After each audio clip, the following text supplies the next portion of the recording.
নমস্কার, আমি গণেশাধিকা রাজশ্রী আবার চলে এসেছি আপনাদের সামনে আবার একটি ইউটিউবের নতুন এপিসোড নিয়ে। চলুন শুরু করা যাক আজকের এপিসোড।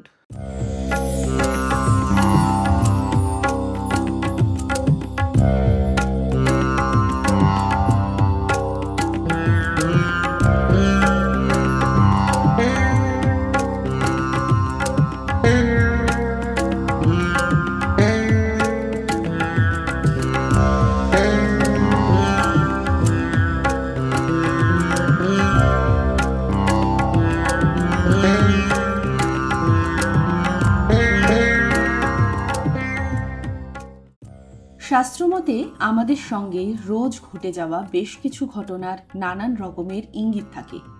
সেইভাবেই সারাদিনের ক্লান্তির পর স্বপ্নে আমরা এমন কিছু দৃশ্য দেখে থাকি যাতেও মিশে থাকে বেশ কিছু ইঙ্গিত। স্বপ্নশাস্ত্র বলছে স্বপ্নে দেখা বেশ কয়েকটি ঘটনার সঙ্গে ভবিষ্যতে হতে চলা কিছুর যোগ থাকে। দেখে নেওয়া যাক, স্বপ্নে যদি আপনি শিবলিঙ্গ দেখেন তাহলে তা কিসের ইঙ্গিত বহন করে। স্বপ্নে শিবলিঙ্গ দেখা শাস্ত্রমতে খুবই শুভ। শাস্ত্রমতে বলা হচ্ছে স্বপ্নে যদি শিবলিঙ্গ দেখা যায় তাহলে তা বোঝায় যে আপনার বহুদিনের কোনো কাজ যদি বাকি থাকে তাহলে তা কয়েকদিনের মধ্যেই ভালোভাবে সম্পন্ন হবে। এছাড়াও দেবাদিদেব মহাদেবের কৃপা আপনার উপর রয়েছে ও তার সঙ্গে রয়েছে তারও ইঙ্গিত পাবেন। স্বপ্নে যদি শিবলিঙ্গের পুজো করতে দেখা যায় কাউকে তাহলে তাও খুব শুভ ইঙ্গিত বহন করে। স্বপ্নশাস্ত্র অনুসারে এর অর্থ হলো আপনার জীবনের বহু দুঃখ কষ্ট এবার শেষ হবে, মনের ইচ্ছাগুলো এবার পূরণ হবে।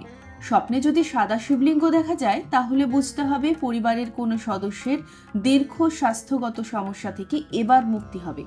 এছাড়াও আসন্ন সময়ে কিছু শুভ খবর আপনি পেতে পারেন।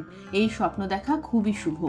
পরিবারের সকলে মিলে শিবলিঙ্গের পুজো করা যদি আপনি দেখেন তাহলে বুঝতে হবে এক রাশ আনন্দ আপনার জীবনে আসতে চলেছে। তবে তা কিসের মাধ্যমে আসবে তা হয়তো প্রথমেই বোঝা যাবে না।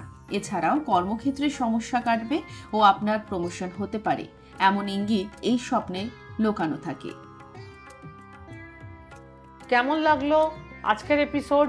যদি ভালো লেগে থাকে আমার ইউটিউব চ্যানেল গণেশাধিকা রাজশ্রীকে লাইক করুন, শেয়ার করুন এবং বেল আইকনটি প্রেস করে সাবস্ক্রাইব করে রাখুন যাতে নিত্য নতুন অনুষ্ঠানের নোটিফিকেশন সবার আগে পেতে পারেন।